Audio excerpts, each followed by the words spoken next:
See, man was removed from the garden due to sin. And so we have fallen. We exist in the fall. And what this actually does, though, is it sets the stage for man to be redeemed in the form of Jesus Christ. When in the fullness of time, Christ enters into human history as fully God and fully man, and he dies on the cross. All that stuff happens, and he opens up the gates of heaven, and he gives mankind an opportunity to fully be healed of these four wounds, not necessarily in this life, but in the next life, in the heavenly state, if you're able to make it into heaven. And not only that, but heaven is supposed to be an elevated version of the original paradise as well. And that just kind of shows you how, in the Christian worldview, God allows for evil to take place because he knows he can bring about a greater good.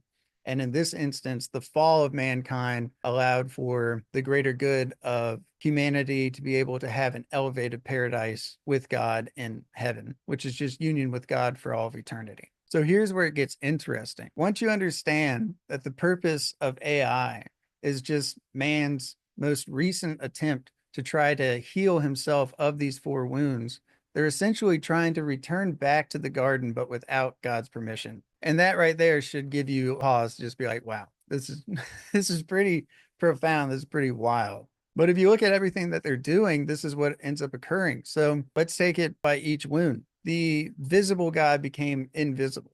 So man longs to see God. But part of the problems with God, at least in this world, is God is primarily immaterial. Yes, Christ entered into human history in the form of man, but his divine nature, him being the Logos, God is present in immaterial superstructures most of the time. The point being, you can't just like walk down and look up in the sky and see God's face looking directly back at you. It's a little bit more difficult to be in communion with God. And there's ways to do that, obviously, within the Christian perspective. But the simple fact of the matter is, you can't literally look up and see God's face. So what is AI then? It's literally a material, physical manifestation of this type of pseudo God. Because if they're able to create this super powerful robotic mind or artificially intelligent mind, and they put it into a physical robot, then you are able to literally see and interact with this supposed God.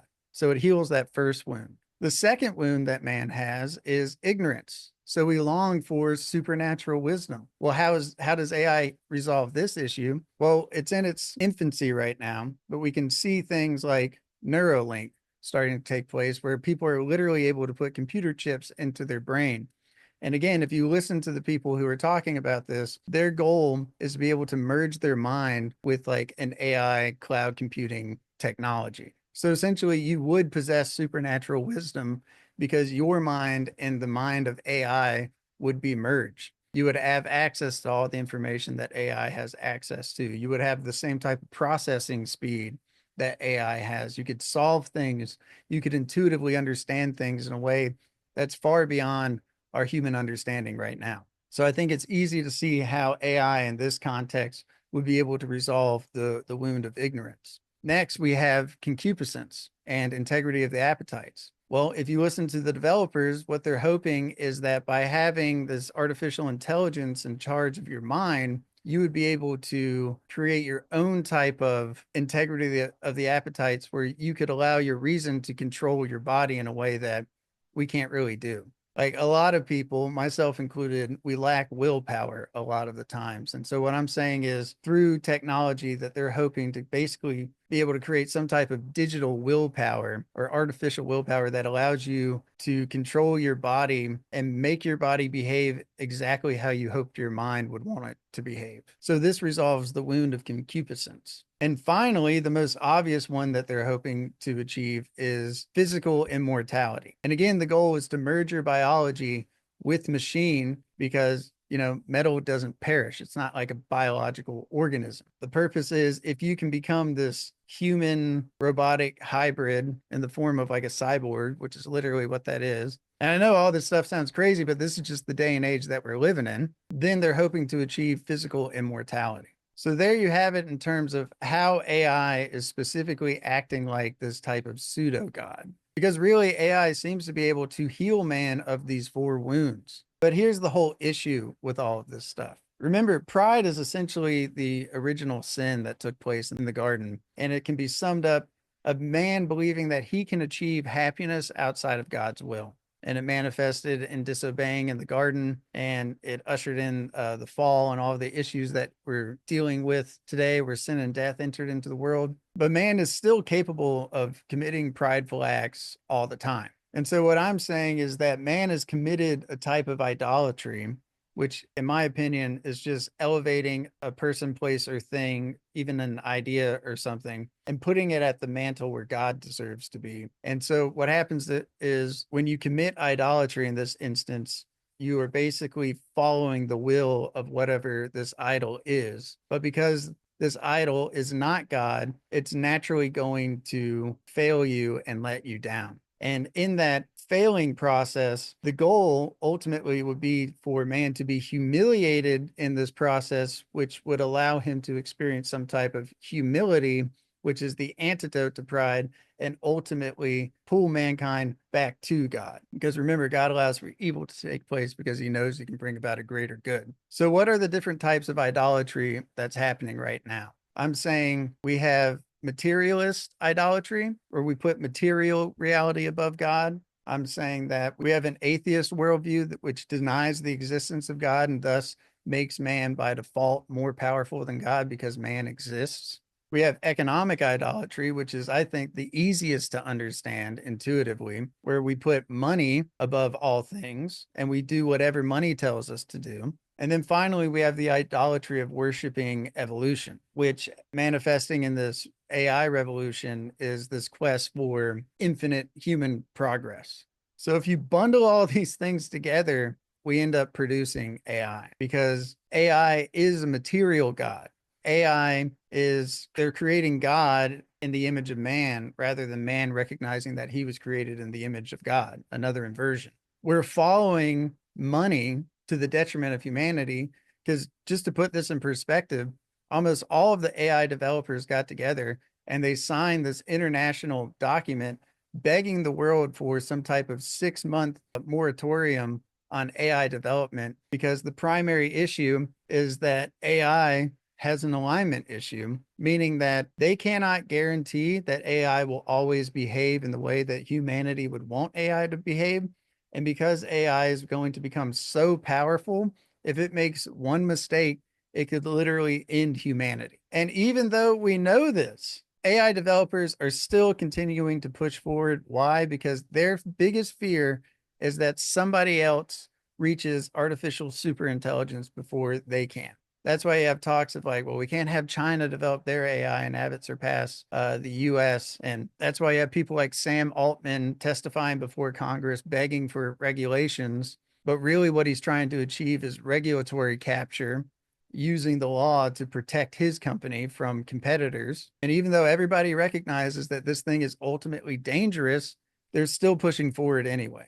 And why is that? It's because they've made money their God.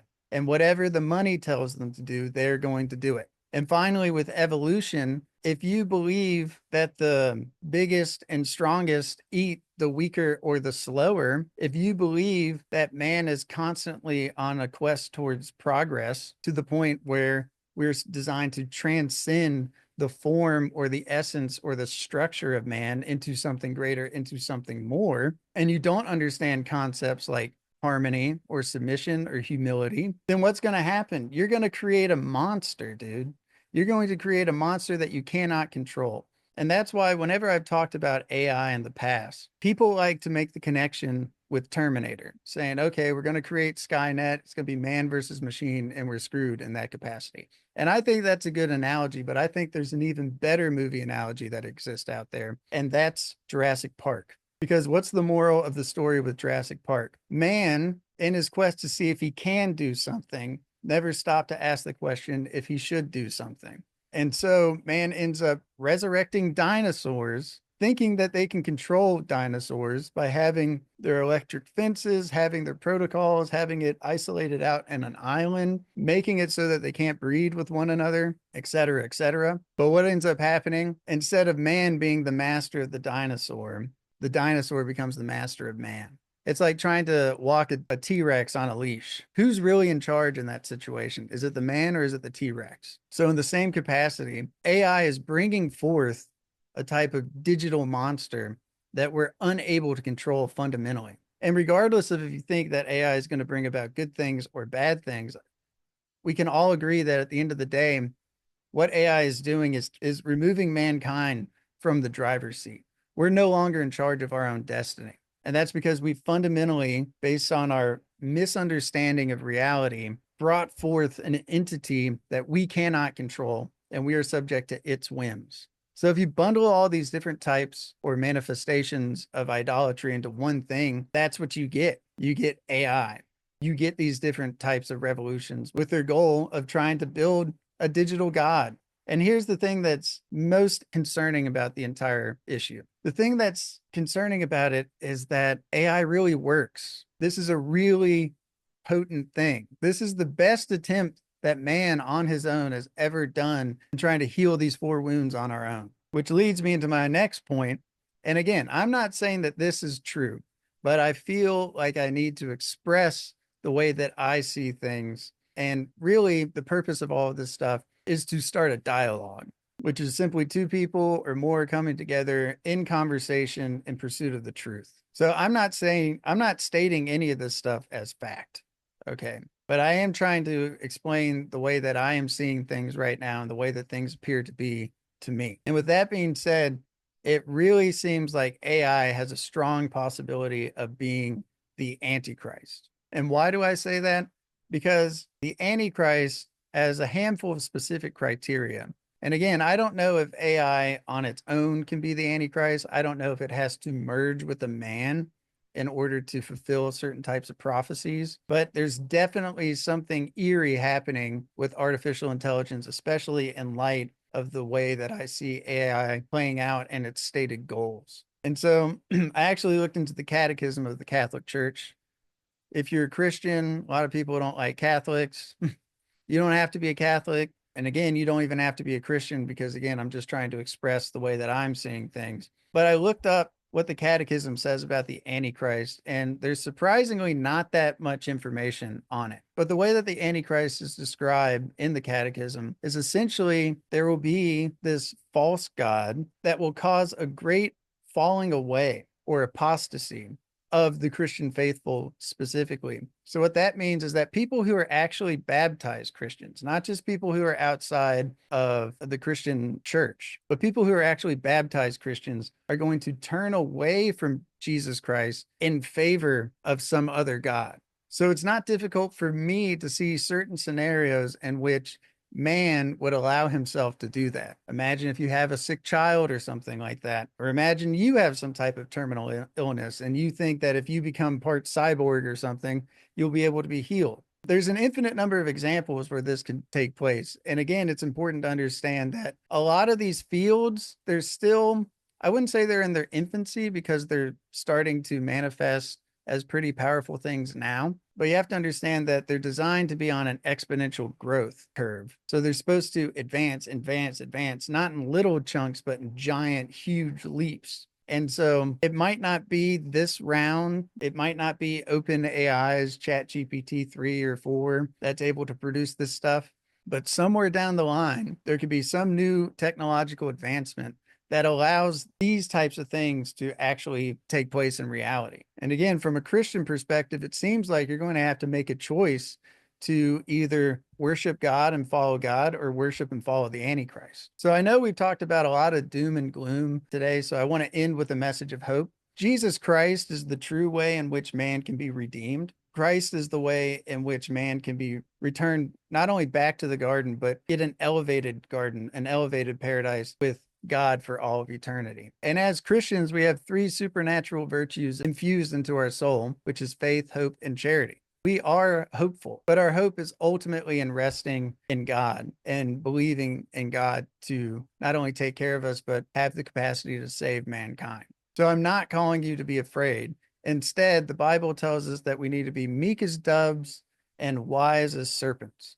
And what I'm saying is there are a lot of serpents out there that have a lot of wicked and evil plans. And Sun Tzu said, know your enemy as you know yourself, and you'll never go into battle afraid. Well, this is the internal thought process, I believe, of the people who are developing these types of technologies and what their stated goals are.